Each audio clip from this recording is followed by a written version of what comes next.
လေးများဆရာဆာလေဟာနော် Heidi လေးလည်းမကြခင်ပြီးတော့မယ်နော်2016ဆိုတော့ first week ဆိုတော့ January နော် January first week ဆိုရင်တော့ပြီးလောက်ပြီနော်ကဲပါပြီနော်စူးစမ်းပန်းစားတစ်နေ့တစ်လမ်းပကံပဲပြည့်မလဲပါနော်ဆရာတို့ဖတ်လာတာနော်ဒီမနာကျော်ဒီလောက်ပဲဆရာတို့ဖတ်တာဒါပေမဲ့အချိန်တန်တော့လေတအုပ်ကပါပြတ်သွားတယ်ပြီးသွားတာနော်ဒီလာတော့တစ်နေ့တစ်လမ်းကြီးသွားမယ်ပုံမှန်ရပါဘူးဆိုတော့ပါဟမ်ကဲပါပြီဒါဆိုရင်မနေ့ကနော်ဟာဒီလေးကကလာရဲကိုဟိုးဘယ်မှာရှိတယ်အလှဆုံးသောပန်းလေးတွေကိုမြင်စေချင်တယ်အဲ့တော့သူကဘာလို့အကူကြီးတောင်းလိုက်လဲဒီဟိုပြန်ကလည်းပီတာကိုကူညီတောင်းတယ်ဟုတ်တယ်တောင်းတယ်ကိုအကူကြီးတောင်းတယ်အဲ့တော့ပီတာကိုအကူကြီးတောင်းလိုက်တဲ့အခါမှာပထမဦးဆုံးပီတာဘာလုပ်လဲညင်းတယ်ညင်းနေတယ်ကဲနောက်ဆုံးကြတော့လေနောက်ဆုံးကျတော့သဘောတူလိုက်တယ်ဘောတူလိုက်တယ်ပေါ့ခလေးများเนาะအဲ့မှာဆရာတို့ရထားဒီနေ့တော့မှဒီ Peter and have Clara okay ဖတ်ကြည့်ပါဦး Peter and Heidi help Clara Heidi had Clara slightly round her waist and Heidi told Clara to take a step okay ခလေးများเนาะ so Peter and Heidi help ဘောက်ရှာတော့ help ဒီ subject ကPeter and Heidi Heidi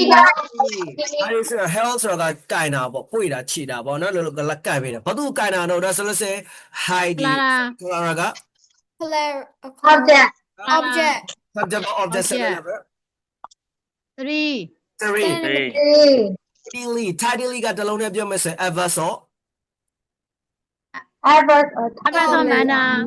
or manner ပေါ့ဒီနေရာလေးပြမယ်လေပြောမယ်ဆိုလို့ခတ်တင်တင်လေးကင်တယ်ပေါ့ဟိုရွက်ရွက်မကင်ပြုတ်ကျသွားမှာဆိုလို့ခတ်တင်တင်လေးကလိုက်တယ် round her waist round her waist ကဘာ phrase လိုက်ကလေးများ around her waist in my probably face of place face of place ဟုတ်တယ် face of place ပေါ့ခါပလေပြောမယ်ဆိုလို့ဟာဒီကလည်းခါကိုဖတ်တယ်ပြီးလို့ပီတာလည်းခါလေးကိုဖတ်တယ်ပြောမယ်ဆိုပခုံးအိမ်ပြီးတော့သူတို့တွေလမ်းပေးရှောက်မယ်ခြိသွားမယ်ဒီလိုပုံစံလေးလုပ်မှာပေါ့နော်ခါလေးကိုတေးတေးကြလေးသူတို့တင်းကြလေးကာလိုက်တယ်တဲ့ဖတ်လိုက်တယ်ပေါ့ပြောပါပြီ and ပြီးတော့ Heidi told ဘောက်ရှာတော့ told subject က Heidi က told ဆိုတော့ပြောပြန်ပြီဘသူ့ကိုပြောရလဲဒါဆိုရင် Clara က Clara object okay subject object sentence number take a sentence number 3အဲ့တော့ပြောတယ်ပြောချင်းခံရတာလို့မဲ့သူက object ပုံစံမဟုတ်ဘူးရည်ရွယ်ချက်လေးဘာလို့ဖို့ဆိုပြောတယ် purpose အဲ့ဒါဆို to take ကိုဆက်ချတာဖို့ကမလားဟုတ်ရဲ့ချိန်လိုက်တော့မယ်ကဲ take ဆိုတော့ကမှာကြယူလို့အော်ချက်နေရမှာမဟုတ်လှမ်းတယ်ပေါ့နော်လှမ်းတယ်ဟာဘာကိုလှမ်းတာလဲဒါဆို step ကရှင်းတဲ့ကောင်အဲ့ဆို take a step တစ်စင်ချင်း ဘာ object လဲ take care object take a object to take a object step ဆိုတော့ခြေတလန်းလန်းဖို့ဘာလို့လဲပြောတယ်ပြောတယ်ခြေလန်းဖို့ပြောတော့ take a step အတွဲလိုက်မှတာနော် take a step hey take a step လှမ်းတလန်းချင်းလှမ်း take a step ပြောဆိုလို့ရှိရင်Clara ကခြေထောက်လေးကအားနေတယ်လေတယောက်သူ့ဘာသူရှောက်လို့မနိုင်သေးဘူးအဲ့တော့ Clara ကအရန်အကောင်ကြည့်တယ် Heidi တယောက်နဲ့လည်းစမပြေဘူးအဲ့တော့ Peter လေးကိုသူခေါ်ပြီးတော့ညှောက်တာဖိမထားတာပေါ့ပြီးရင် Heidi လေးClara လေးကိုအားပြုပြီးတော့တလန်းချင်းလှမ်းဖို့ Heidi ကပြောတယ်နော်ဒီလိုလေးပါကဲဒါဆိုရင်မှာဆရာ health ကိုသွားရမယ်လေခလေးမယ်နော် HELD health က present နဲ့ past tense past tense ဒါဆိုရင် present နဲ့ကြတော့ HOLD hold past tense HELD here past participle HELD here HELD has also and ing her holding thing HND HND HOND ING ပြော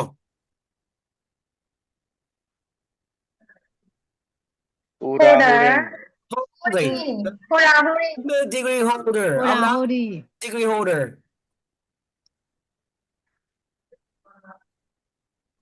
I'm a degree holder what's I'm a degree holder I am degree holder degree ဆိုတာဘွဲလေ နားဘွယ်ရဘွဲကိုကန်ဆောင်ရတဲ့သူတယောက်ပါဆိုတော့ဝယ်ထားဘွယ်ရဘွယ်ရတရားတယောက်ပါကျွန်တော်ကဘွဲရတယောက်ပါဗျာI'm a degree holder လို့ပြောတယ်ကျွန်တော်ဘွဲရမဟုတ်ဘူးဆိုတော့ I'm not a degree holder ပေါ့ခလေးဗျာလွယ်လွယ်လေးဘာမှမခက်ဘူးနော်ကဲ အဲ့ဒါကိုဆရာတို့ home ဟိုကအဓိပ္ပာယ်အများကြီးနော်ဆရာပြန်ပြီးနှွေးပေးမှာပေါ့ number မှာခဏပြောရပေါ့ This room can hold 500 students. Well, this room can hold 500 students. ဒီအခန်းကကျောင်းသားရောဟိုစတယ် ကျောင်းသား900ဆက်နေ Somebody, don't hold my hand. What the don't hold my hand. ငါလက်ကိုဆွဲထားပါနဲ့ Say that no. Don't hold my hand. ငါလည်းကိုမဆွဲထားနဲ့ ငါလက်ကိုဆွဲမချနဲ့ I hold the meeting. What the I hold the meeting. meeting ဟုတ်ကဲ့မီတင်ကျင်းပါတယ် Meeting ကျင်းပါတယ်စီဝကျင်းပါတယ်ပေါ့နော်အဲ့တော့ဆရာ passive voice နဲ့ရေးကြတာများပါတယ်ဒီတိုင်းမဟုတ်ဘဲနဲ့ဆရာတို့ကဒီ passive voice ပုံစံလေးဆိုရင်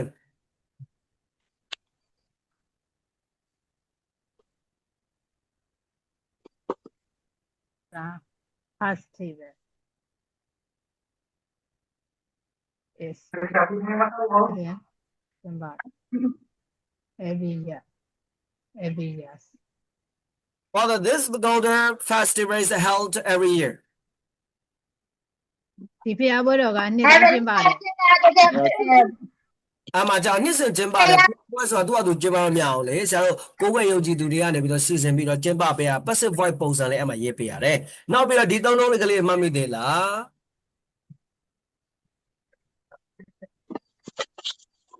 My father is held in esteem in our town.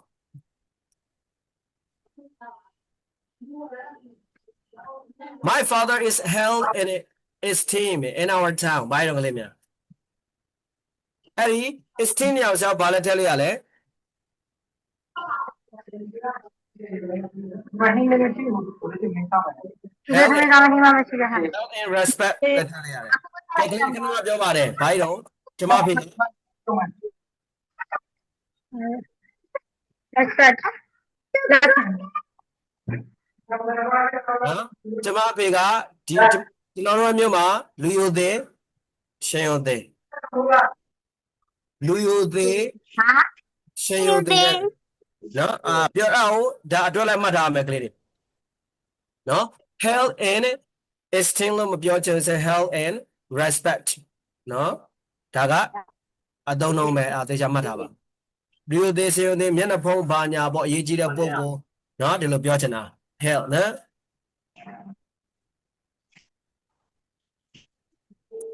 ဟုတ်ပါပြီဟိုးနဲ့ပတ်သက်ပြီးတော့စာသားလေးပြရဲ household what the household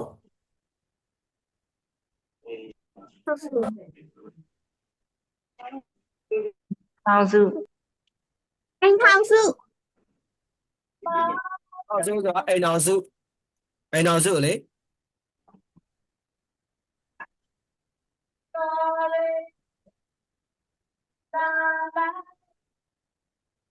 How many households are there in this village? Oh, they're in this village. မင်းတို့ရမိုင်းနာဆိုဘယ်နဲ့ဆို ဒီ ရှိလဲ ရွာထဲမှာအိမ်ထောင်စုဘယ်နှစုရှိလဲ So, Banasushi Lane. Sarah,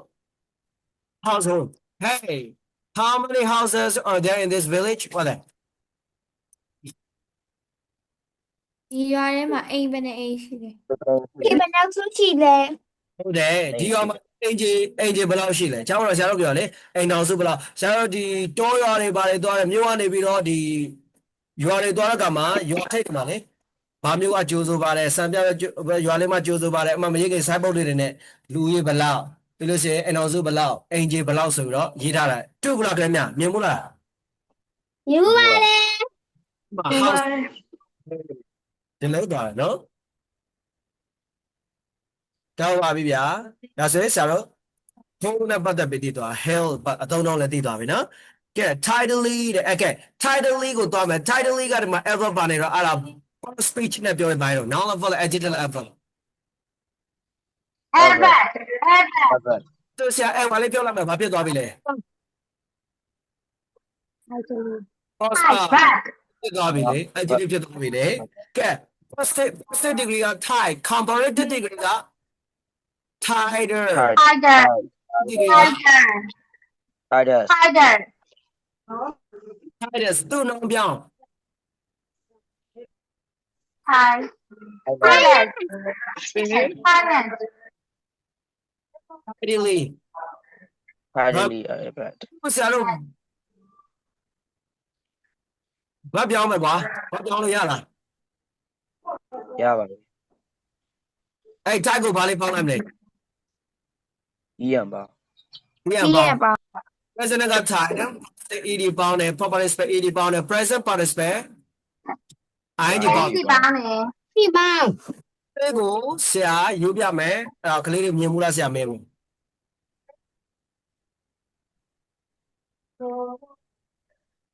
He tightens it with force မြင်မှုလားအဲ့စာကြောင်းလေးကြားဘူးလား ရေပါအခုပါလေ No, ba. ချာနာ picture မှာလေဟုတ်ပြီနော် picture number 25မှာလေ put it up a tower rack ဘာလို့လဲဗျာ put it up a rack ဒီလိုတော့ပေါ်လေးကိုဒီတက်ဆင်တဲ့ချိန်မှာတောင်းတယ်လေအဲ့ဒါလေးကိုတန်းလေးကိုသိချအားနဲ့ချက်တာ tighten ဆိုတော့ကချက်အောင်လုပ်သည်နော်ကလေးများအကြောင်းဆရာပြောတယ် hey tighten your seat belt or the tighten your seat belt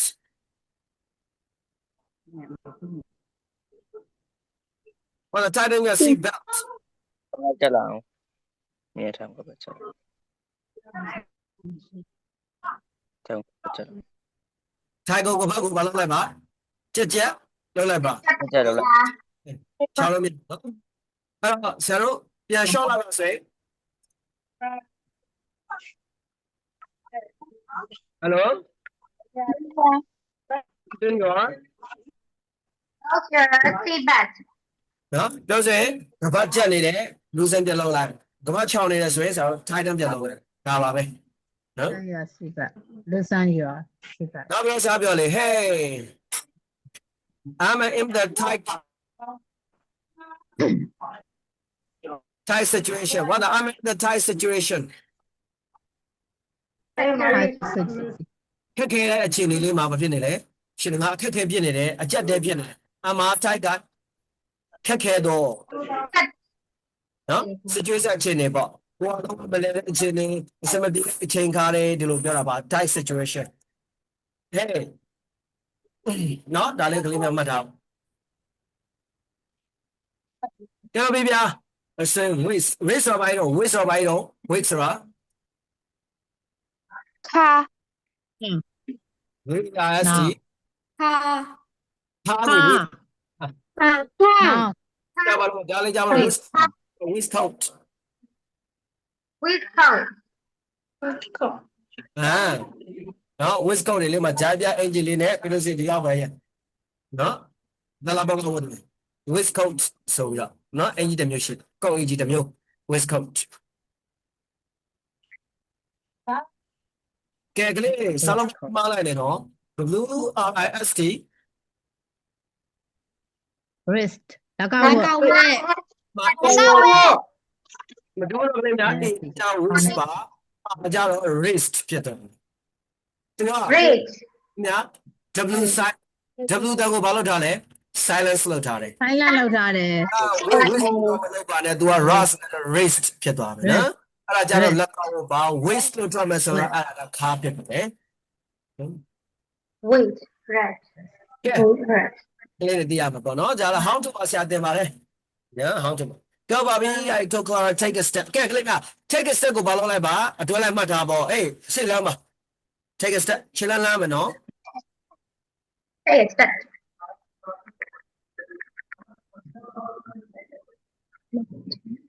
ဟုတ်ပါပြီ STEP step ကိုသွားမကလေးမ step ကမှနောင်းနဲ့သုံးတာနဲ့ခြေလမ်းပေါ့လေအဲ့ step ကိုဆရာဘာနဲ့သုံးလို့မရဘူးလားရတာပဲလေ Yeah, man. ရတယ် နော် present က step ပါ past tense ဘာလေးပေါင်းမလဲ PED ပေါင်းမယ် ဒီ perfect ဒီ No, but you. ပြန်ကြည့်ပါပြန်ကြည့် ပြောင်းသိအောင်ပြောင်း step step head Step head. မတော်ရလေ take a step ခြေလဲလဲမ ခြေလမ်းလမ်းပါ လဲမ အဲ့ကြောင့် Hey, step was a banana dome. Step forward. What a step forward. step forward အနားရပါဟုတ်ရှေ့ကိုလည်း Shall we dance in it? What? You guys, I sit down dancing, Mala. A bed on my day or we are. What am I calling there? Hey, Miss Painter, step forward. Malama. ရှေ့တ ရှေ့ကိုတက်လာပါ Sit the land down. Sit that go down. Hey, step backward. What a step backward. နောက်ကိုတလဲ အဆက်ပါအဆက်ပါ Step forward, step backward. Hello, dog, no? No, Bobby. P. Shadow. I step go back. STEPPING. Stepping stone. What a stepping stone. Stepping stone. stepping stone Is oh. Shala. Kudo candle. Couple. Kudo candle is a stepping stone. Look currently. No? So, Java, I use English language as a stepping stone to reach my goal. My goal. My my goal. god I use English language. I use English language as study store. As a study store. Stepping stone to go. Tomorrow, reach မြေပန်းနဲ့ရောင်း others got go to know that. Kudo in a balloon. Don't try it. တောင်းတယ် A stepping stone. Don't. No? Kudo candle. So, you not that about what? Hey, a counter about don't know. Daro simply about. The man, Timiao don't chop it. Timao Kudo over water. Hey, stepping stone, Yaro. I Macau. use English language as Huh? study store. Okay, that'll clear Madame, stepping stone. I don't believe, oh, jump step, what the jump steps. ကျန်ချက်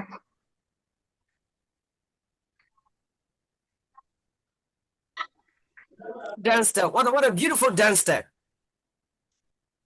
ကားကွယ် ကားကွယ်လိုက်တဲ့ကားကွယ် Don't like that, yeah. Don't like that. What a beautiful dance. Don't like that, God, Willie. No. ဒီက Willie. What a beautiful dance step. No? A good name, Genie the Baba Lake. တန်းစမှုတယ် Lime on my name, Genie. ဟိုင်းမနာမည်ရှင်းနေတယ် Ounce of booze of la. အော် Tabula. Yes, sir. Sabu bale yes Tamina. sir No? Come on, dance step. ပို့ဆွဲလေအဲ့ဒါ Sharon, solution that, should the Koran say, allow us another, put it. Eh? Put it up this way. Chido lily, that do not material. Now, Mialem Yana. Huh? Okay, my jump step put on to a tagwally, no? Now, be sterile. The Liga, Teddy Gulabalo, step local. Step. Hey, step step by step. What a step by step. သိတယ်သိတယ် 20တစ်ဆက် Step. The same gender. Same gender.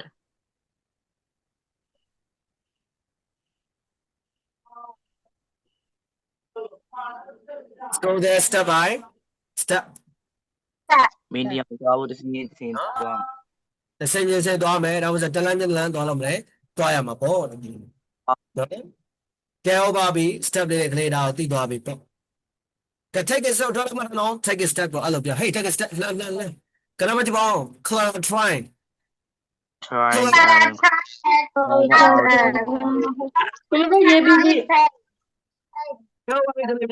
Cloud trying. Bow shut up. Trying. try Subject. Okay. Subject. one Joseph, we don't do land. And we don't cry out. Bow shut up. ခိုင်းတာ Okay. try လေဒါ Subject by number 1. one In pain go south alone of your monoclimia. In pain go the lone of your. In pain go the lone of your. And pay. painfully in pain ကိုတစ်လုံးနဲ့ပြော painfully painfully မှတ်ထားပါဆရာ painful ပြောချင်လို့ဆိုရင်အဲ့လို phrase ပုံစံလေးနဲ့ ever phrase ပုံစံလေးနဲ့ in pain မရတော့ကလေးများပြောနေလေးနော်အဲ့ပဲနော်အော်နာကျင်စွာနဲ့ပဲသူမ order တယ်မခဏမှနော် the try ကတော့ဆရာကလည်း order တယ် cried out in pain pain ကိုသွားမလေ pain ကလည်းမနောင်းလားပါလား adjective လား ever လား Bar. ever နော်အဲ့နော်ဟိလေဘာလို့ pain ကိုဆရာတို့နောင်းလို့ပြောရလဲ preposition A ဒီ bar. ဘာနေလို့ painfully လို့ပြောမယ်ဆိုရင်အဲ့ဒါ ever ဒါမဲ့သူက pain အဲ noun နေနဲ့သုံးချင်တော့အင်လေးနဲ့တွဲပြီးတော့ ever phrase တော့ manner ပုံစံလုပ်လိုက်တာ in pain ဘာဒါ in pain ကိုတလုံးနဲ့ painfully ဒါလေဆရာတို့ဆရာကြီးအများနဲ့ over in pain ကိုတလုံးနဲ့ painfully painfully ဆရာတို့ order တော့ Painfully. painfully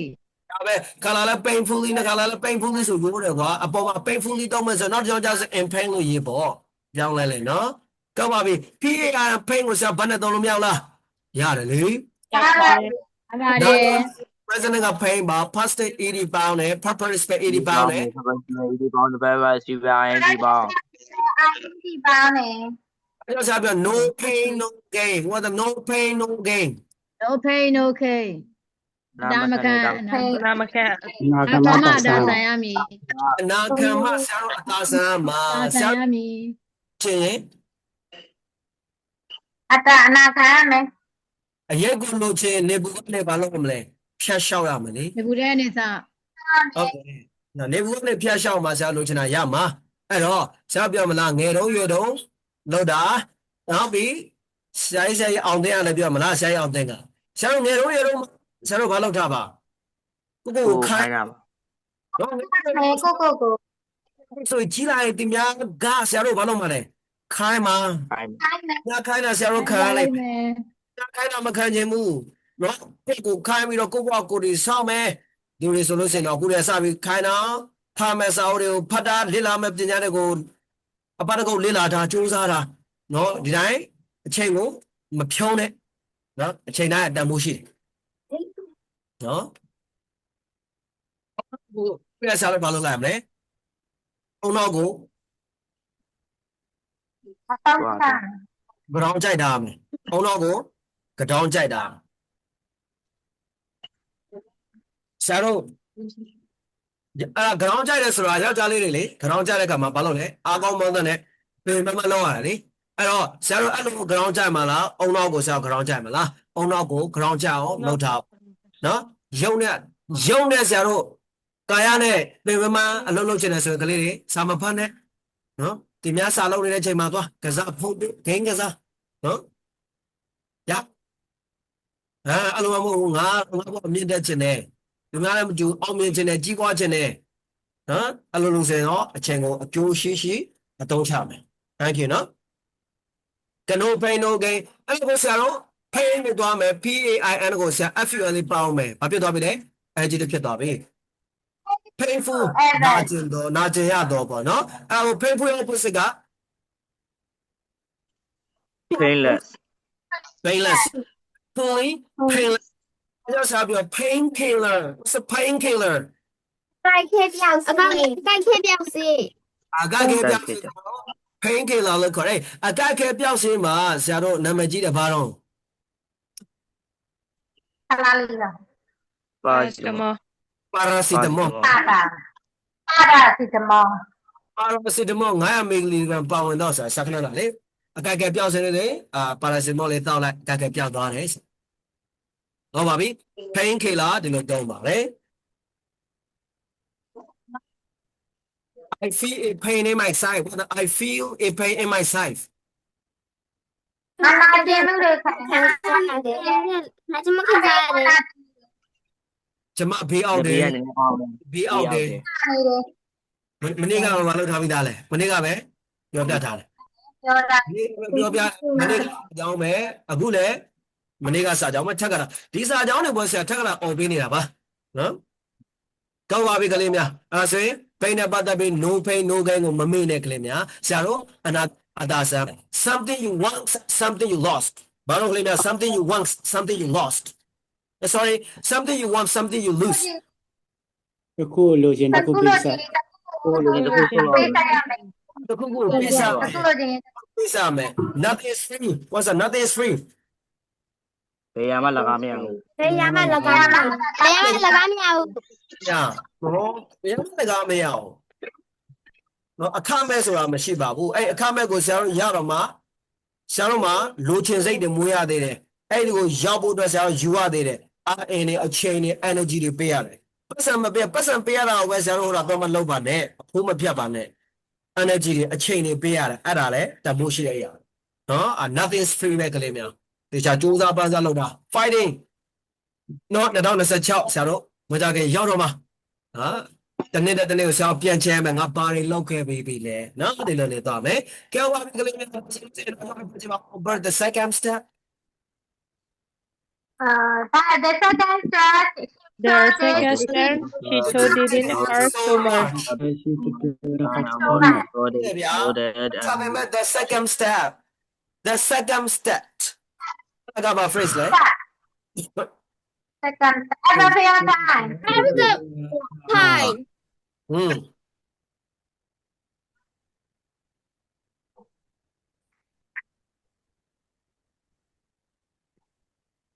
Ma, took, maybe not, maybe not. Sabi. The second step she took didn't have so much Pabusha, main Pabusha. took, took took, hot Hey, sugar. Hey, sugar. did it, hot art oh, the hot, Hot. hot, hot Look, hot, Hey, Javia. step, step, တေးကြပြီ Say, I took took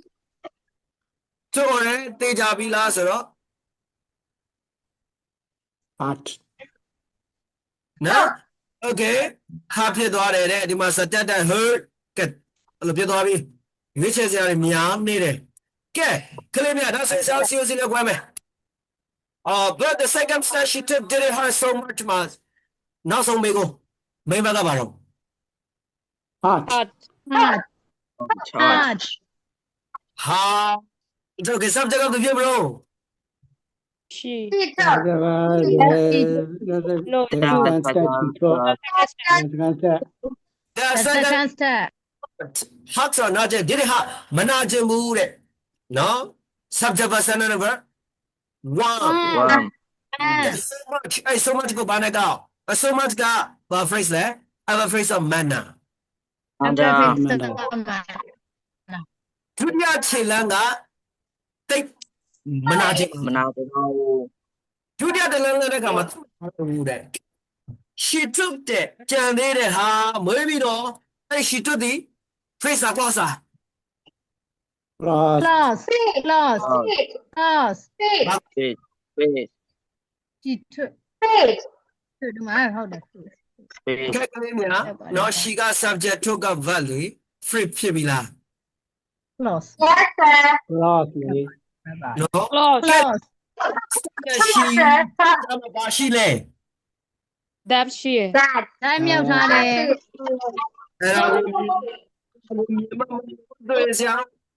Some of you. I'm your dad. Sorry. တန်ညု တိုင်း တ်ခါ မြောက်ထားတယ် ဒါမျိုးထားတယ် Which problem? That she took the face of closer. cross A close there. no, close, နောက်လာ အောင်လို့ Kalimia, Shakon Chalayamana. adjective clause adjective clause, she did close, adjective clause, she did close,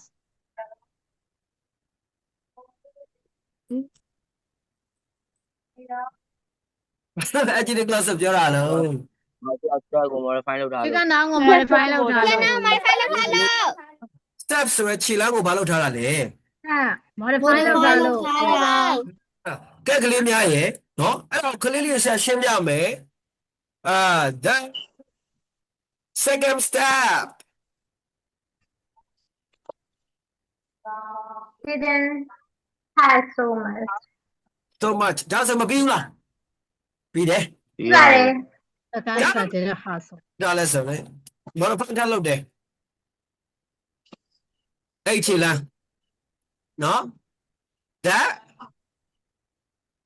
that she told that she told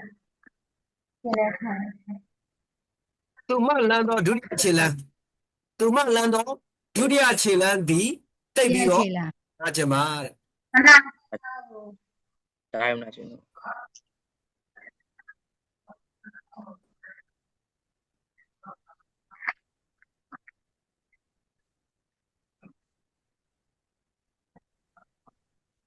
ဒါဆိုရင်ဒီမှာကြာသူဘာလေးမြုပ်ထားလိုက်လဲ That. Hot. ဒါလေးမြုပ်တော့ကလေးတွေဘာဖြစ်သွားလဲ တောင်းသွားတယ် ဇဝါဇဝေတွေမဖြစ်သွားဘူးလားဟာ Ito ba eh? ဖြစ်သွားဘူးလား ဖြစ်သွားတယ်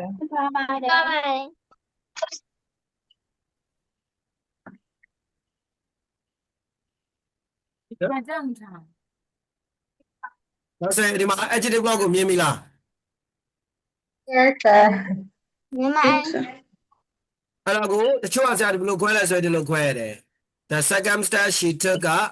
subject ပေါ့ member က her ဆရာမ1ပါအဲ့ဒီမှာ तू ကဆရာတို့က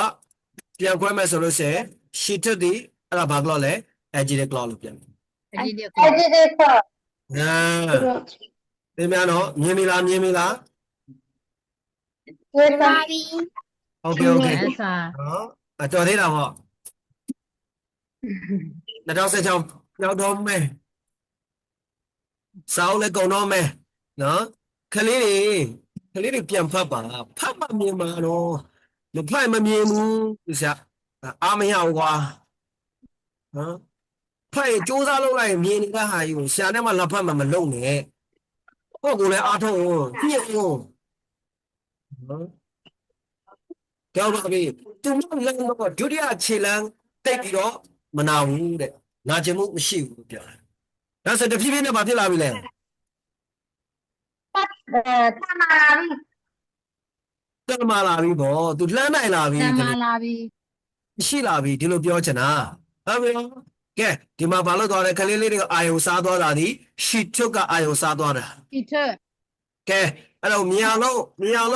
တို့ကစာတကြောပတ်လိုက်တော့ဟာဗတ်တွေကများနေတယ်ဆိုရင်စာကြောင်း simple sentence မှာဘက်ကဘယ်နှလုံးပဲရှိရမှာလဲ တလုံး long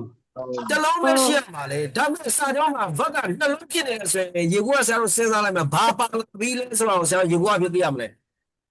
close ပါလာပြီဆိုတာသိရ long မယ် ပါလာပြီ close ပါလာပြီဒါဆိုရင်အဲ့ဒီ simple sentence မှာဘက်ကတော့ပါလာတယ်ဆိုရင် close ဘယ်နှခုပါပြီလဲ long နှစ်ခုပါပြီ နောက်တစ်ခု ဆိုတော့ကလေးတွေပြမယ်ဆရာတို့အကြမ်းဖြစ်နော်အဲ့မှာ close ကတော့ပြတယ်ဒီစာကြောင်းရဲ့ main ဘက်ကဘာလဲအောင်လိုက်စားမမြင်မှာဘူးဆရာနဲ့ရှာလို့မရအောင်နော်ဆရာရခဏပဲကိုအချိန်မလေးကပြန်ရှာတာ used to ဖြစ်အောင်လို့နော်ကလေးတွေရှာလို့ပါနော်ကောင်းပါပြီဆရာတို့ hard ကိုတော့မယ်ကလေးများ hard ကဒီမှာ noun လား verb လား adjective လား adverb လား That. ပါ bad တဲ့က past tense ဟာ ဒီပါ ဒီဒီပါ ဘာမှ ed မပေါင်းပါဘူး အဲ့ဒါ regular bad ဒါဆို HURT heart HUR RT အင်ဂျီအချီအင်ဂျီဟာချီ RT အဲ့လိုလေဆရာပြောလေ irregular verb က5ပုံစံရှိတယ်လေ5မျိုးဆရာပြောပြတယ်မှတ်မိသေးလား yes sir နော် present tense one more time သာ past participle တူတယ်မရှိတယ်ပြီး present tense နဲ့ past participle နဲ့တူတဲ့ verb ရှိတယ်ပြီး present tense နဲ့ past tense နဲ့တူတဲ့ verb ရှိတယ်နောက်ပြီး present tense ရဲ့ past tense ရဲ့ past participle တလုံးမှမတူဘူးဒါလေးတွေအဲ့ဒါ verb က5မျိုးတော့ရှိတာဒီမှာကျတော့3စုတူတဲ့ irregular verb ကြီးအဲ့မှာဆရာတို့ ed သွားလုပ်လို့ရမလားမရဘူးဒီ irregular verb တွေကိုဆရာကဘာလုပ်ထားမလဲတချို့ကြအလွတ်ချက်ခံတယ်မလားနော်ဒါဆရာတို့အတွေ့များအသုံးများတဲ့ irregular verb တွေကိုဆရာအလွတ်ချက်ထားလိုက်ပေါ့ဒါမှမဟုတ်ကိုအလွတ်မချက်ချင်ကိုစာဖတ်တတ်နေတဲ့ကလေးများရင် စာဖတ်နေတယ်ဆိုလို့ရှိရင်စာများများဖတ်နေပြီဆိုတာနဲ့ဒီဟာတွေမှာဖြစ်သွားတယ်ဆရာတို့ used to ဖြစ်သွားတယ်ရသွားတော့ပါပဲကလေးတွေအားထုတ်မှာကစာများများဖတ်ဖို့ပဲအကျိတ်ဆက်မြအောင်ဖတ်ဖို့ပဲဒါလေးကလေးတွေစာဖတ်နေပြီးသွားပြီကွာဒီပွဲဟောအဲ့ဒါပြောချင်တယ်ကောပြီဟာတဲ့အစင်းဆရာတို့လေ I don't mean to hurt your feeling what I don't mean to hurt your feeling I don't mean to hurt your feeling မင်းစိတ်ရတာ Yun. ညခံစားတဲ့နာကျင်မှုတွေကိုမဆိုလို့ No, I don't mean so I'm a year ago, to hurt your feeling, means the guy no, say the guy alone, I'm mobile walk. Go that the mule. The man two 6 dollars, say the guy. The man go you say the guy you have. I know I don't mean to hurt your feelings. I said the guy on you no the mobile. I look better. Oh, hurt my leg. Hurt my leg. လက်ကို ကြောင်းလာတယ် ဒီတော့လာတယ် ကျင်းနာသွားတယ်ဆိုတော့နာလုံးလိုက်တာမဟုတ်ဘူးဒါပေမဲ့တခုအကြောင်းနာသွားတယ်ဆိုမှရေးတဲ့ပုံစံ I have my leg or I have my I hand have my leg လိုပဲပြောတာလေများဒီကြားလေးမထောင် yes sir ကြောက်ပါပြီနော်အဲဆိုရင်ဒုတိယတလန်တိတ်ပြီးတော့နားအဲတော့ဆရာတို့ပြောရမဟုတ်လားကလေးများဟမ်ဆရာတို့အလုပ်တစ်ခုစလုပ်တဲ့အခါမှာပထမခြေလှမ်းကဘာဖြစ်တာလဲ ခက်ခဲဆုံး ခက်ခဲတယ် ဒါပေမဲ့ဆရာတို့ပထမခြေလှမ်းတလန်လေးကိုဆရာတို့နှမ်းနိုင်သွားပြီဆိုရင်ဒုတိယခြေလှမ်းလေးတွေဘာဖြစ်လာ သွားလာတယ်သွားလာတယ် Lula. ဒါပဲ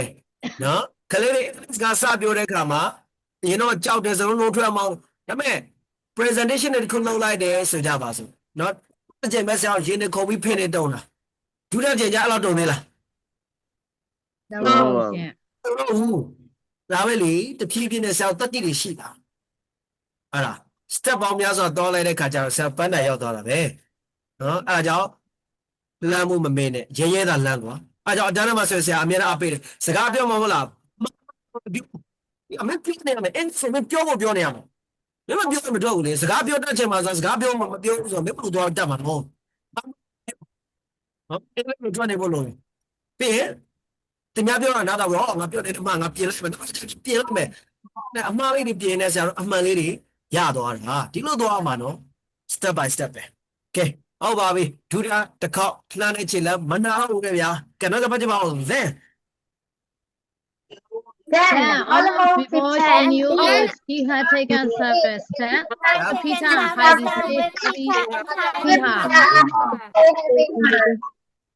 said then got next at the time so to serve up in Malay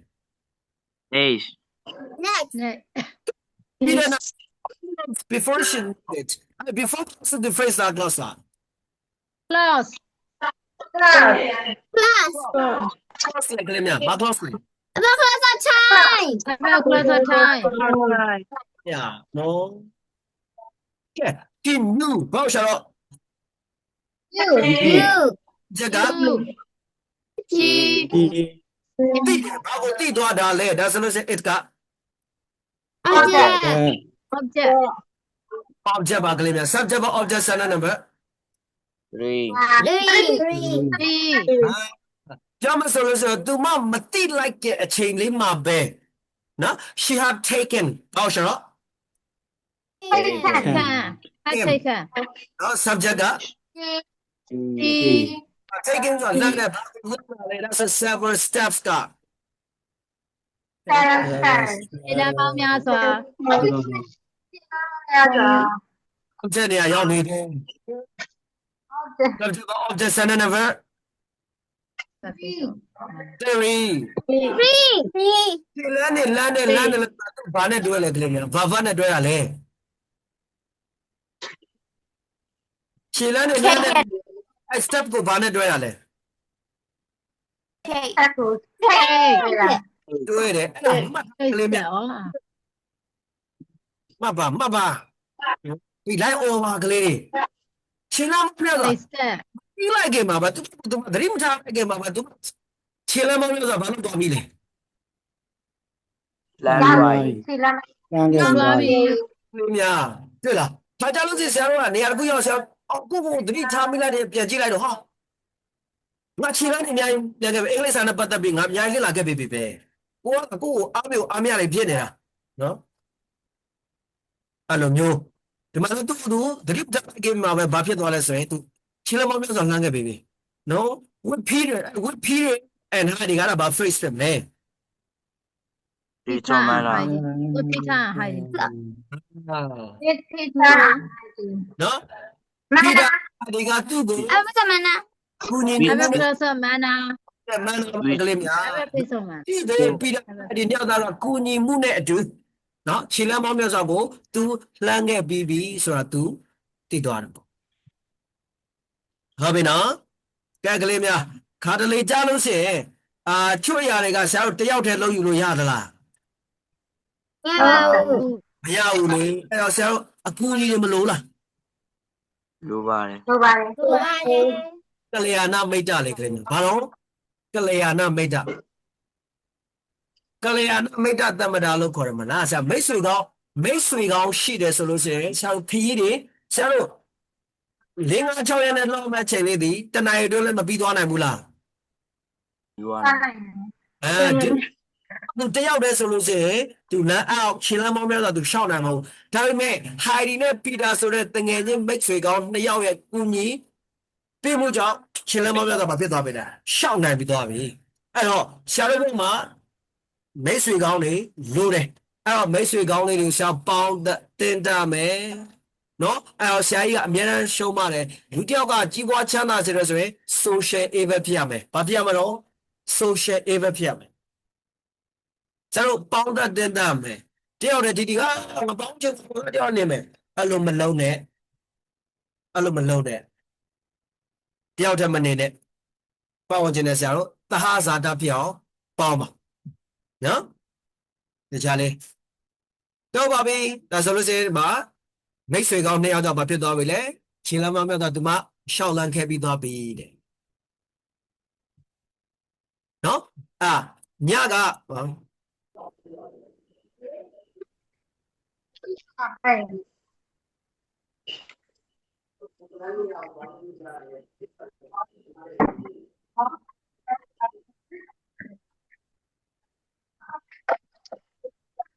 ကဲကလေး Sao vậy nè နော် Không sao Hello sir. ဆရာလိုင်းကြသွားပြီပါတော့ပြီဒါဆိုလို့ရှိရင်ဒီမှာပြောသွားတယ်ပေါ့နော်အခုညီမနဲ့တူခြေလက်မသွားသူရှောင်းလန်းပြီးသွားပါပြီတဲ့ step helping her ဒီမှာ take it မှာပါတယ်အဲ့တော့ညကဆရာဇက်ကလေးတကားကြည့်ပေါ့နော်အဲ့ဇက်ကဆရာတို့နာစီ6တန်းလောက်တက်ဖြတ်ခဲ့တယ်လေသူတွေကို6တန်းလောက်စစ်တက်ဖြတ်ခဲ့တော့သူတို့နောက်ဆုံးNovember မှာသူတို့ခုံရုံးစစ်ဆေးတယ်အဲ့တော့စစ်ဆေးတဲ့အခါမှာ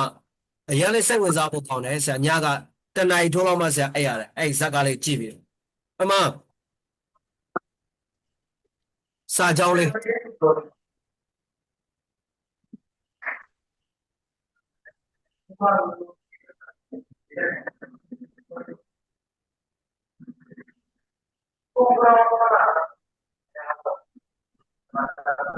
Holy truth လေးဆရာဘာသာပြန်လဲလက်ကုန်မယ်ဟမ်အဲ့တော့သူကဘယ်လိုပြောမလဲဆိုလို့ရှိရင်နာဇီတွေကဂျူး6တန်းကိုတတ်တာသူတို့မှအပြစ်မရှိဘူးဆိုတော့သူတို့ကအဲ့ဒီခုံရုံးမှာတကဘာလုံးသိအောင်တိုက်တာပေါ့အဲ့တော့ဟိုကလည်းမေးတယ်နော်ဒီရှင်းနေတယ်ကလည်းနော်တရားလို့ပေါ့လေမှားတယ်ပြကြတယ်ဒါပေမဲ့သူကလည်းတကယ်ကိုကြကြလက်ကြနဲ့ညင်တော့တိုင်ပတ်နေရှင်းနေရသူကအမှားရင်နော်အမှားကြီးကလေးများဒီများကိုတတ်တာဖြစ်တဲ့သူဒါပေမဲ့မေးတဲ့ဟိုဘက်ကနင့်နာတဲ့သူကဘာဖြစ်နေလဲသူ့ရဲ့မိကုန်းပြတ်မပြေနိုင်ဘူးအဲ့ဆုံးအားတယ်နော်ရှင်းနေတယောက်ကလာပြီးတော့ထောက်အခါမှာအဲ့တော့သူကဘာလဲဆိုတော့ဟစ်တလာရဲ့လမ်းစဉ်နောက်ပဲလားကိုတတ်သိသွားတယ်မဝန်ခံဘူးပြောမယ်ဆိုလို့ရှိရင်သူတို့မှားတယ်ဆိုတော့မဝန်ခံဘူးဘယ်တော့ဟစ်တလာနောက်ပဲမှာဒီစာကြောင်းလေးရတယ်မနော် the only true what man can do is what man has done မမင်းဆိုတော့ကလူသားကိုပြောတာပါ လူတစ်ယောက်ကသူဘာလုပ်နိုင်လဲဆိုတာကိုသိနိုင်တဲ့တဲလုံစားလေးတစ်ခုတည်းတဲ့သူအရင်ကလုပ်ခဲ့တော့အရာဖြစ်သည်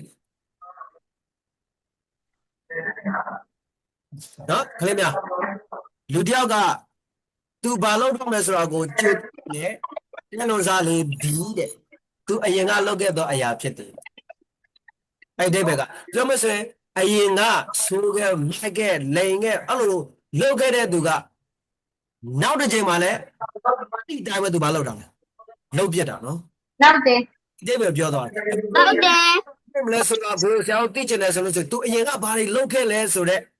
ခါကိုဆရာတို့နောက်ကြောင်းလိုက်ပြီးတော့ဆုံးဖြတ်တာပေါ့နော်အဲ့ဒါမားတော်မူခံတော်မဲ့တင်လန်းကိုပဲရွေးသွားတယ်အဲ့လိုနော်အမဒီစာကြောင်းလေးဆရာပြောတော့မှ had taken နဲ့ဆရာပတ်သက်ပြီးတော့မှ has done ရှင်းသွားတယ်ပေါ့နော်အမဆရာညာကြည့်လိုက်တယ်အရင်လဲခြေကွဲဖို့ကောင်းတယ်ပြီးရင်ဆရာစကလုံးတွေလည်းအများကြီးရတယ်ဘူးတုတလည်းအများကြီးရတယ်ဒါဆရာတို့ဒီအင်္ဂလိပ်မူရနေပြီးတော့ကြည့်တယ်အရင်ဆရာတက်မကြည့်ပါဘူးပြီးဆရာအဲ့တာဒါမှညာတော့ဆရာ2 နာရီလောက်ဆရာကြည့်လိုက်ရတယ်အချိန်ပေးလိုက်တယ်ပေါ့နော်စကားလေးနာမည်က Narambab နဲ့ဒါခုံရုံးပေါ့ဒါနာစီစစ်ဘုတ်ချုပ်တွေကိုခုံရုံးတင်ပြီးစစ်တဲ့ဇာတ်ကားပေါင်းလိုက်တာကလေးတွေနော်ကဲမို့ကြည့်မယ်ဆိုလို့ရှိရင်စာ YouTube မှာလည်းကြည့်လို့ရတယ်နော်နောက်ပြီးတော့မြန်မာလိုလေး translation လုပ်တာတော့ကောင်းကောင်းပါပြီဒါဆိုရင်မှာ hashtag ကိုဆရာပြောပြတော့တာပါဘာသာပြန်ပုံလေးပေါ့နော်ကနတော့ပတ်ကြအောင် she was so excited She was so excited she could hardly speak. ဆိုဟာလို့ရှိ အဲ့ဒီမှာလည်းမရင်းနေပြီ she was ဘာလို့ဆိုတော့ ကြာချီ တော်လို့မရဘူး so excited က compliment တပ်ကြပါ compliment Compliment. boom ဆန္ဒနံပါတ်2 ဒီဟောပြီနော်ကလေးများအဲ့ excited နဲ့ she နဲ့ကြောင်ပါရှိလဲ Sana number 2. that တကယ်နော် Yeah. နော်ဒါရှိတယ်နော်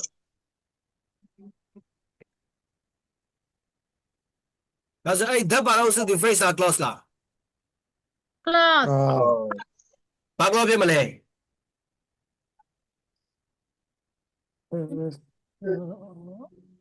Noun clause. Now class. Noun clause. Noun clause. Excited. now class ဒါကြောင့်လည်းမထပ်ရေးပေးပါမယ်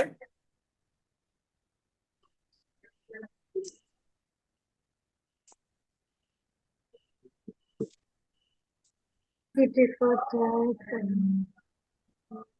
peaceful peace and after တကယ်နော်ဒီ that she could be an actress ကဘာ clause လဲ Now class. Noun clause. Noun clause. so that say ever that Sarana, también tiene. Sarana. sister is so beautiful that she can be an actress my uncle is so rich that he can buy the helicopter အဲ့စာကြောင့်လည်းမြင်ဘူးလား Never mind. ကဲအဲ့ဒါဘာ clause ဆို qualification အဲ့မှာတချို့ grammar ဆို result လို့ခေါ်တယ်ကွာ result clause တဲ့ဒါဆရာတို့ကစီကိုဒီမှာ qualification လို့ပဲပြောပြော result လို့ပဲပြောပြောပေါ့သိနေရမယ်လीနော် so adjective that ဒီမှာကျတော့ that လေးမပါဘဲနဲ့သူဘာမြုပ်ထားလဲ that ကိုမြုပ်ထားလိုက်တယ် that ကိုမြုပ်ထားလိုက်တော့ကလေးလေးတွေကပျောက်သွားပြီဒီမှာ so နဲ့ that ကိုပြန်ကြ so adjective that so excited that belong to စေလို့ရှာသွားလဲဆိုရင် she could not her speak ဘာလို့ရှာတော့ speak okay Speak. စက်က Speak. She.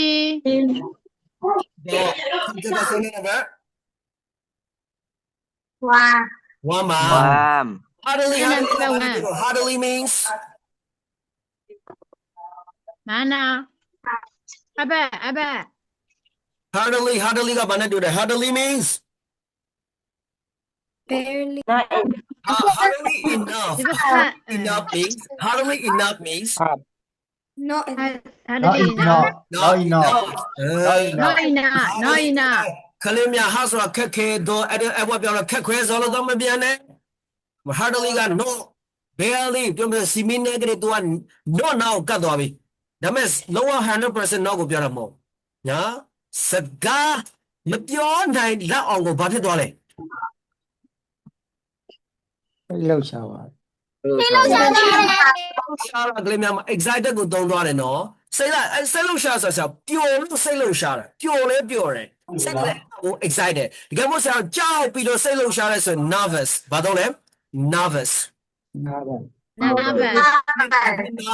I feel nervous to see my great teacher ဆရာကြီးနဲ့တွေ့ရမှာဆိုတော့ကျွန်မကြောက်နေတယ်ပေါ့ကြောက်ပြီးစိတ်လုံးရှားနေတယ်အဲ့ဒါက nervous ပျော်ပြီးစိတ်လုံးရှားတာကြဘာလို့ကလေးများ excited စိတ်တက်တယ် ဒါလေးမှတ်ထားတော့သူမအဲ့လိုတော့မရှောက်နိုင်ဘူးလေအခုသူမလည်းညှိရှောက်သွားတဲ့ခါမှာဘာဖြစ်သွားလဲဟာသူမယုံနိုင်တော့အရင်ကစိတ်မစားမပြောနိုင်ဘူးပြနေဟာ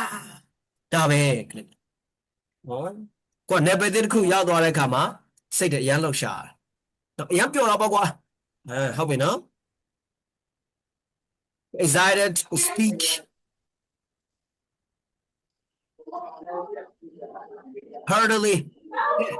heartily ကကလေးများဒီမှာ ly တယ်အဲ့ဒါကတော့ဘာနဲ့တော့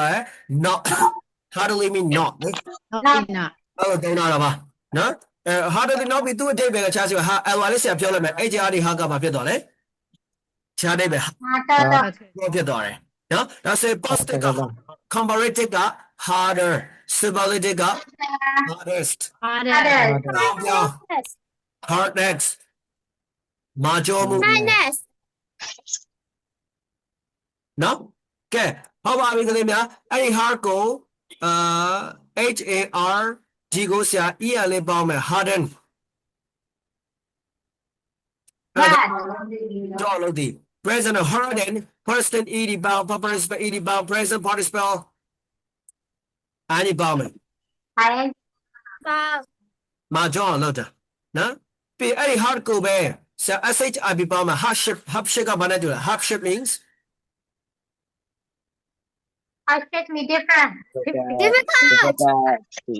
difficulty okay oh I have a lot of hardship in my young life ကျွန်တော်လည်းတော့ဗျာအခက်ခဲပေါင်းများစွာတဲ့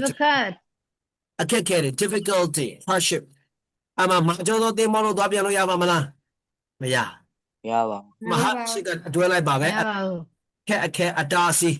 ဒါပြောချင်တာနော်ဆရာတို့ဘွားမှာအခက်ခဲအတားစီတဲ့အများကြီးတွေ့ရပါမှာအဲ့အောင်ဆရာကြော်ဖြတ်မယ်အခက်ခဲလေးတွေကိုဆရာကြော်ဖြတ်လာနိုင်တာနဲ့များဆရာတို့စိတ်ဓာတ်ခွန်အားတွေမာကျော်လာမယ်တန်မာလာမယ်ကိုယုံကြည်မှုတွေရှိတဲ့သူဖြစ်လာပါလိမ့်မယ်ကြော့ညံ့တဲ့သူမဖြစ်လာပါနဲ့တန်မာတဲ့သူတွေဖြစ်လာခက်ခဲတွေ့လက်မပြေးနဲ့နောက်မစုံနဲ့ဒူးနဲ့တိုက်နော်ထူရိုက်ပြစ်အလောက်မဆရာနော်ကောင်းပါပြီ heart ဒါလေးမမိတဲ့ကလေးများ My left ear is hard of hearing. What my left hard of hearing. ဘယ်နာလဲတင်ကြောက်ဘူးဗျအဲ့လိုပြောတာလေနော် hard of hear hardဆိုတာတွဲလိုက်လိမ့်မယ်နော် yeah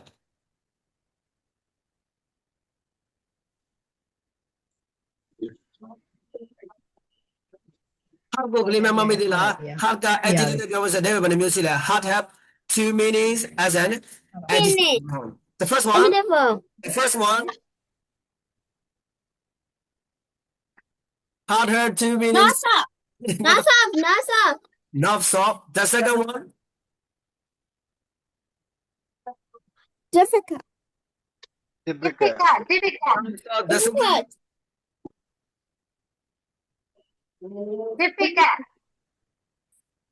Difficult နော်အမဆရာတို့ exercise number 1 brown dog မှာပါတယ်နော် hard very hard ကိုဆရာပြောတဲ့ခါမှာလေကြောက်ပါပြီဗျာခလေးလေးပြန်ပြီးနှွေးပေးနေရပါတယ်မနှွေးလေးဘာဖြစ်မလို့နော်ဆောင်းတွေကလည်းရောက်အေးရလည်းအေးတော့ကိုယ်ရှင်ကလည်းကိုယ်ရှင် နော်နောက်ပြီးတော့ကျောင်းသားနဲ့စားလဲတဲ့ကမတည့်ဘူးဗျမတည့်ဘူးတင်လိုက်မေးလိုက်ပဲနော်အဲ့ဒါကြောင့်ထက်ကအော်ပေးတယ်ဆရာတို့ဆရာကြီးဆိုဆရာဒီလိုမျိုးဆိုလို့ဆိုအရာဆရာကြီးပြင်ပန်းခံပြီးတော့ကျောင်းသားလေးတွေရောက်လာဒီစကလုံးအော်ပေးနေတာပဲဘာလို့လဲဆိုရင်ကျောင်းသားစီနီယာကျောင်းသားဒါကြည်နေပြီကိုကြည်သွားတာပေါ့ကျောင်းသားတစ်တွေကလာတိုင်းဝင်နေရလေအဲ့တော့သူတို့အတွက်ကိုဘာလို့ပေးနေရဆရာကြီး ဟော အော် ပြီး ပေးနေတာ ပေးနေရတာဒီစကလုံးတိပြီးသားပါကြီးကွာငါကြော်လိုက်မယ်အဲ့လိုလည်းမဟုတ်ဘူးကျောင်းသားတစ်တွေကလာနေတာဖြစ်တော့အဲ့အစ်စ်လေးတွေကရပါစေအော်ပေးနေတာအဲ့လိုဆရာကြီးပြင်ပန်းတယ်ဒါပေမဲ့အော်တာပဲဘာလို့လဲဆရာကြီးကကျောင်းသားတွေကိုစာတက်စေချင်တာဟုတ်စေတနာလေနော်အဲ့တော့ကြိုးစားပန်းစားလိုက်အောင်ရတာခွဲပြီးဆိုရင်ကိုတို့ရသလောက်ဒါလေးပဲကလေးပဲနော်ကဲစကားမပြောနိုင်လောက်အောင်ကိုပဲအရန်စိတ်တွေလှုပ်ရှားနေတယ်ကွယ်ကျွန်တော်ဘယ်ဒီမှာ to think to think that Think that she it could work. could walk That she could work. sorry to think စဉ်းစားတာပေါ့လေအဲ့ think နောက်မှာပါတဲ့ that ပါတဲ့ also phrase လား clause လား Clause. ဘာ clause လဲဆက်မလဲ not wrong ဘာကြောင့်လဲ object ရတာရှိလို့ ဟုတ်တယ် by object လဲ by object လဲ Think object to think object လေ yeah to think that she could work သူမလမ်းလျှောက်နိုင်သွားပြီလို့ဒီမှာဘာလုပ်လိုက်ထင်သွားတယ် Body. သွားတယ် ဒါပဲပေါ့သူလမ်းမများတော့ရှောက်ပြီးသွားပြီလေရှောက်နိုင်လာပြီပေါ့အဲ့လိုလေ I think she could work ဟုတ်ပါပြီ work လေးကိုသွားမယ်ကလေးများ work ကဒီမှာ verb နဲ့သုံးရတယ် look at okay work က present past tense ပါပေါင်းကလေးများ80ပေါင်း 80ပေါင်း present ပါ I did my. ပေါင်းမြောက်သူနောက်ပြောင်း walking walking Walking. hey let's go find work let's go find work Let's a walk means walking exercise side to work means Tunggu umpu to go on umpu ပြောလာပြီသားနော် very good တော်လိုက်တာ walker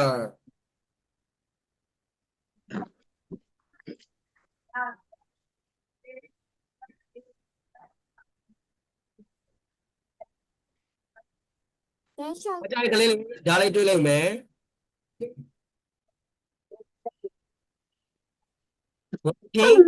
dictionary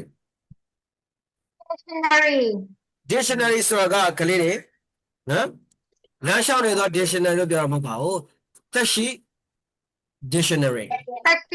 လူသားတွေကိုတင်စားတာလူသားဘူးတူတာနဲ့ကျွဲရတဲ့သူဆရာတို့တခုခုသိချင်လို့မေးလိုက်ပြီဆိုရင်တက်ကနဲ့တန်းပြေတာသူ့မှာဘဝအတွေ့အကြုံရောစာဖတ်တဲ့အတွေ့အကြုံတွေရောမေးတာနဲ့အကုန်ဖြေနိုင်တယ်အဲ့ဒါဆရာ walking dictionary လို့ခေါ်တယ်နော်ဆရာတို့ဆိုလို့ရှိရင်ဆရာတို့ဆရာကြီးပေါ့လေနော်ဆရာဒါမသိဘူးဆိုရင်ဆရာကြီးတော့မေးလိုက်ဆရာဒါဒီဆောင်လေးဖတ်လိုက်ဟုတ်ဒါလေးပြန်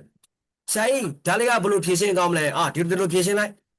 သူ့ဘဝအတွေ့အကြုံရောသူ့ရဲ့စာဖတ်တဲ့စွမ်းအားတွေနဲ့ပေါင်းစပ်ပြီးတော့ဆရာတို့ပြဿနာတွေကိုဖြေရှင်းပေးတယ်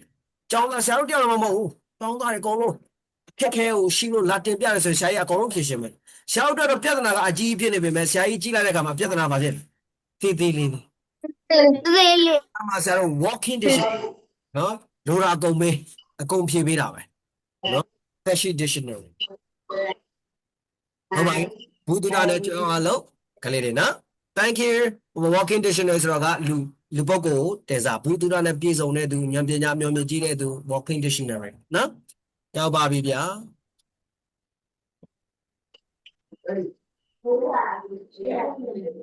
နောက်ကြောင့်ပတ်ကြည့်မယ်ကလေးများ one grandfather's return One grandfather returned. He was doing few steps ဟုတ်ပါပြီI want a close လေကလေးများ Official time. ဟုတ်တယ် close of time maybe grandfather return အဲ့ဒါဆန္ဒမှာဘယ်လောက်လဲ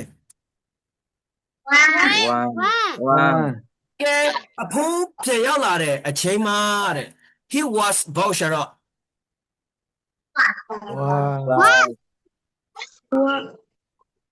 he was တဲ့ရကြလို့မရတာနော်ဒါဆို delighted က compliment compliment subject က complement sentence number number 2 delighted လို့မပြောချင်ဆရာဘယ်လိုပြောလိုက်ရလဲ glad happy Glad. အဖိုးအရန်ပြောတာကြည်စမ်းအရန်ပြောတာ to hear ကိုဆရာဘာနဲ့တောင်း ဟုတ်တယ်ကောင်းမယ် ဟုတ်ပြီလားthat ပါအုပ်စုကအဲ့ဒါဘာ clause လဲ Non clause. clause ဘာကြောင့်လဲဘာကြောင့်လဲ Mashilo. အော်ဒီနေရာ ဘယ် object လဲ Yeah, yeah yeah object ကလေးပေါ့နော်နောက်ကတော့မဆန်းတော့ကွယ်မဆက်တမ်းမေးလိုက်ပြီနော် Clara had taken a few steps ဆန်းတော့မဘလောက်လဲ number 2 Three. သိကြပြီလား Yeah. 3 a few 3 sir number 3 နော်ကလေးလေးတွေနော်ဆရာလည်းစဉ်းစားလူဘဝရခဲလို့နော်အလေးတွေအပေါ်မှာ taken တဲ့စတက်ကိုခဏခဏအိုးနေဟဲ့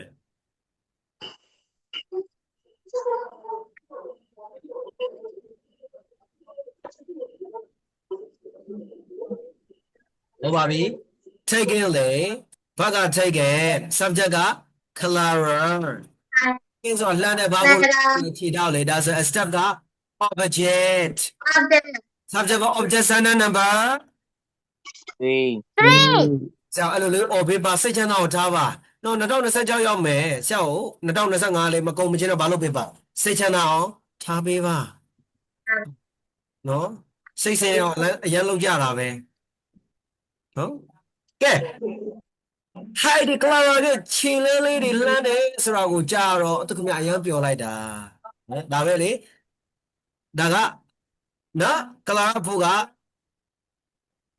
Clara ဖို့ဖြစ်သွား Heidi ဖို့ Clara ကိုဘာဖြစ်စေချင်တာလဲကောင်းစေချင်တာလေ လမ်း အကောင်းစေချင် လမ်းဆောက်တဲ့ ကောင်းရေးဆိုတည်းလေးကြားတော့သူကမြဘာဖြစ်တာလဲပြောတာပဲပေါ့ ပြောတယ် အဲ့လိုပဲဆရာတို့ကစာတတ်စေချင်လို့ကလေးလေးစာတောင်းနေတယ်စကားပြောတောင်းနေတယ်အမှကလေးလေးစကားပြောနိုင်လာတယ်စာတွေဖတ်နိုင်လာတယ်နော်အတတ်တစ်ခုရောက်လာတယ်ဆိုလို့ရှိရင်အဲ့တဲ့နေ့ကြာဆရာတို့ဘာဖြစ်လဲပြောတာပေါ့ကလေးစာတလိုက်တယ်ကလေးလေးကဟာစာတွေဖတ်နိုင်သွားပြီစောင်းတွေအများကြီးဖတ်နိုင်သွားပြီနော်စကားတောင်းတင်တယ်စကားပြောတောင်းတင်တယ်စကားလေးပြောနိုင်လာပြီဆိုရင်ဆရာတို့ပြောရတာပဲလေနော်အဲ့ဒါပြောဒီတိုင်းပဲကလေးများကဲနောက်တစ်ဖက်ပါ But he didn't want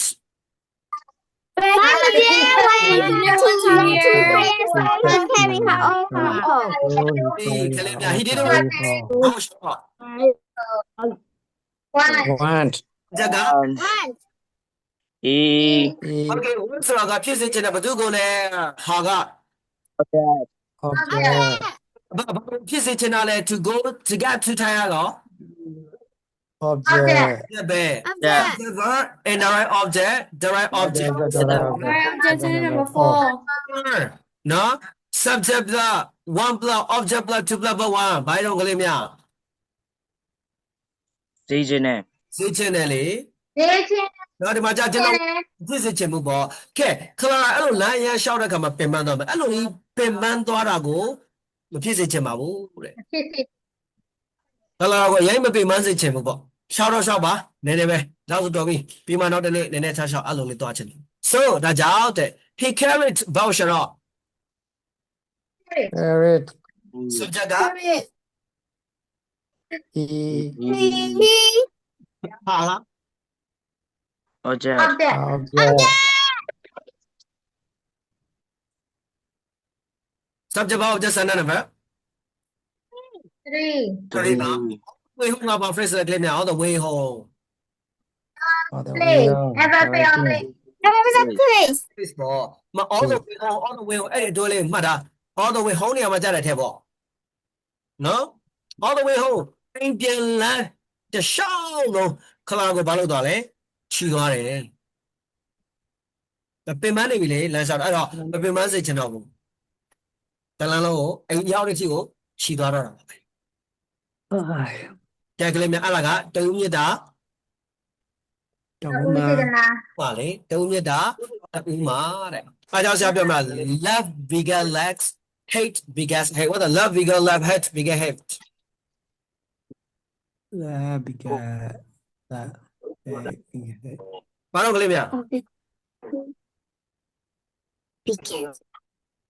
bigger ဆိုတာရတာလေ တပင်းချရ ချစ်တယ်အချစ်ရတယ်အမုန်းပေးအမုန်းရတယ် ဒါပဲပေါ့နော်ရှောင်းမေတ္တာပေးမေတ္တာရမယ်အမုန်းတရားပေးအမုန်းပေးရမယ်တူမေတ္တာတူမှာပေါ့ရကြတော့လေမှာမေတ္တာလေးပေးနေတာကလေးလေးတွေနော်ကလေးလေးကဲကလေးများနော်ဒါကဒီအဖိုးကောဟာဒီရောကစိတ်ထားလေးတာဘာဖြစ်ကြလဲလူညံ့ကြတယ် သူများပေါ်မှာကောင်းစေတယ်ဟာဒီဆိုလို့ရှိလေငယ်လေးတွေကိုစိတ်ထားလေးလှတယ်သူများအတွက်ကိုပဲကြည့်တယ်သူ့အတွက်သူမကြည့်နော်သူ့ဖို့ထဲပေးလိုက်တယ်နေ့လေစားနော်အဲ့ဒါ तू ကနည်းနည်းပဲစားပြီးတော့ तू ဘာလုပ်လဲပီတာကိုအများကြီးကျွေးလိုက်တယ် ပိတာပေးလိုက်တယ် စိတ်ထားလေးကွာနော်သူများအတွက်ကိုကြည့်တယ်ဘယ်လိုကလေးလဲလူဆိုတာကိုယ့်ကိုယ်ဘာလုပ်လဲကိုယ့်အတွက်ပဲကိုကြည့်တာငါအရင်ဆုံးဝအောင်စားမယ်ပြီးမှဘာလုပ်မှာသူများကိုကျွေးမှာအဲ့လိုကြီး နောက်ကျွေးမယ် ကျက်ငါတော့အစပြလို့စားလိုက်မယ်ရတယ်ငါအရင်မဟုတ်သူ့ကိုဝအောင်ကျွေးလိုက်မယ်အဲ့လိုလူတွေရှားတယ်ရှားတဲ့ပစ္စည်းတွေကဘာဖြစ်လဲတန်ဖိုးကြီးတယ်ခဏ ဘီ ရှားပါတဲ့ပစ္စည်းတွေကတန်ဖိုးကြီးတယ်အဲ့ကိုရှားပါတဲ့သူတွေဖြစ်ရှားပါတဲ့ပစ္စည်းပြောင်းရှားပါတဲ့လူသားလေးတွေပြောင်းဆရာတို့နေထိုင်ရမယ်ဒီများကျိုးလေးကိုရှားကြည့်ရမယ်ကောင်းကောင်းရှားပေးရမယ်နော်အဲ့တော့ကိုကျိုးမကြည့်ရမဟုတ်ဘူးတင့်တဲ့ဆရာတို့ကိုကျိုးလည်းကိုကြည့်ရမယ်အများတော့ကိုလည်းဆရာဘာလုပ်ပေးရမလဲကြည့်တတ်တဲ့သူတွေဖြစ်အောင်ကြိုးစားရမယ်နော်တောက်ပါပြီညာလက်ဆွေးစားဒီနေ့ဒီမှာရပ်ထားပါမယ်အတန်းလေးမစဲငယ်ဆရာတို့တွေဆောင်းမလို့ရအောင်စမယ်အစာမစားနဲ့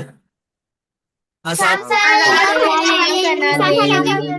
ခလေးတွေကိုတည်းဒီလိုတည်းဆက်ချင်ထားလာမှာမဟုတ်ဘူးချင်းစားဖို့ချင်းစားပါတာမိသားစုချင်းစားပါပါတိုင်းပြီးချင်းစားတိုင်းချင်းစားပါပါဘိုင်ဘိုင်ဆာ have a good day sir take care sir have a good day ဘိုင်ဘိုင် see you tomorrow sir thank you sir bye ရှင်းနေ sir အောင်ပြန်တွေ့ပါမယ်ဘိုင်ဘိုင် bye bye